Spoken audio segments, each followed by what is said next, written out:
เอาค่าใหม่สูงมีน้องสินค้ามันได้ก็เข้ามาเรียบเพียนจังหวัดคาราบินก่อนนะมีแต่ก็หนึ่งค่ะเนาะคอมเมนต์ไว้ว่านำในหมอนำเขาหายในคาราบินก่อนนะครับกว่าอิดอ่อนงี้กันนะครับกว่าต่ำไปเพราะไก่กันนะยาก็นำหมอนำเขาหายมันหายกว่าเลยยาก็เอานำลิปธรรมดาหรือนำลิปนำเตี๋ยวกินนั่นเติมจ่องไรแถมจ่องไรในเขานะมันในเขามาเห็นดูจังหวัดค่ะมาครับพี่น้องเขาขัดติลัดในพี่น้องเขามาค่ะเอาค่ารถหนึ่งกันในคณะพี่น้องนะเพราะว่าน้ำมันหายเนี่ยบ่เนี่ยจึงเป็นอันลองใหญ่ตีวาค่ะนะพี่น้องเขาค่ะนะอย่างไรมันหายเขาที่จึงหือหู้บ่เนี่ยจึงมีครับพี่น้องค่ะนะมันถึงมีโม้ไว้ค่ะนะพี่น้องค่ะนะแต่ก็คอมเมนต์ไว้ว่ามันหายกับมดเนี่ยเขานะพี่น้องนะถ้ามันหายกับมดบนหูกันไรเนี่ยบ่เนี่ยจึงอันนักสุดค่ะเนาะเพราะว่าเขาดีหัวน้ำมันหายมาเปิดด้วยค่ะนะค่ะมันกัดอยู่ค่ะนะจะว่ามันใหม่เหก็มาเปิดในค่ะนะเพราะเปิงใหม่เพราะว่าเนี่ยจึงเปิดห้ามเปิดค่ะนะพี่น้องนะถ้ามันกัดตัวถ้าเครื่องเย็นๆอยู่ค่ะนะฮิตจึงหัวคือมันเย็นเนี่ยเอามือจับไว้กันในคณะพี่น้องนะพอมือเขาจับไว้กันในมันไหลบ่เนี่ยจึงกดออกไปเปิดเลยคณะพี่น้องนะเพราะว่าจะว่ามือเขาจับไหลเห็นมาเปิดแต่ปุงขึ้นฟ้าครับนี่คณะพี่น้องนะเป็นมันใหม่ขนาดนั้นพี่น้องนะอย่าไปเปิดกันนะปงใหม่ครับอันนี้กัดออกกันเนาะปงกัดเขาเปิดขึ้นมาในกันนะ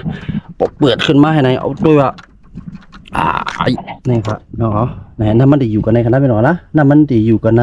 ยาก่อนน้ำตีมันหมออันไหนก็มันดีอยู่กันในคณะพี่น้องนะนะครับเอาหันกันเลยนะครับ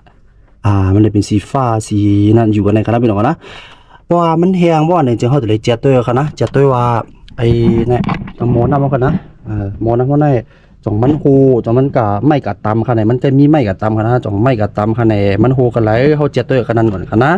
เพราะว่ากันนั้นหมอนำเขาก็จะตัวเย้าโบว่าเนี่ยจึงเขาจะตัวป้ามนำมาขนาดพี่น้องนะถ้าเป็นรถอ่อนๆจังไหนก็จะมีตั้งในขนาดถ้าเป็นรถวิโก้ลิโวอย่างก็จะมีตั้งหนาในขนาดก็การรถอ่อนเขาจะตัวกันนั้นเอาไฟถ่านใดก็ถ่องด้วยขนาดพี่น้องเนาะว่าจ่องมันออกมาในขนาดมันจะมีขับเป็นนำออกมาขนาดเพราะว่าออกมาว่าเนี่ยจึงก็เป็นปาล์มขนาดพี่น้องนะก็เลยจะตัวหมอนำหมดทั้งนอกจะตัวหมอนำอันตั้งสุดแล้วก็จะตัวปาล์มหมดนะเนี่ยเพราะว่ามันออกทั้งสองอย่างเพราะเนี่ยจึงได้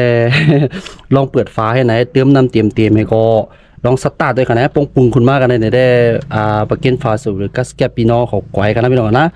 อันนี้ก็อย่าไปปั่นน้ำแห้งกันนะเพราะว่ามันแห้งเนี่ยก็เจ็บด้วยกันนะอย่าไปไว้ให้นะครับพี่น้องนะอันนี้ก็เป็นคอมเมนต์อันลิลิตี้ว่ากันนะเมื่อสมมติน้องเซงค่าตีคอมเมนต์มาไว้ปั่นค่าเมื่อสมค่า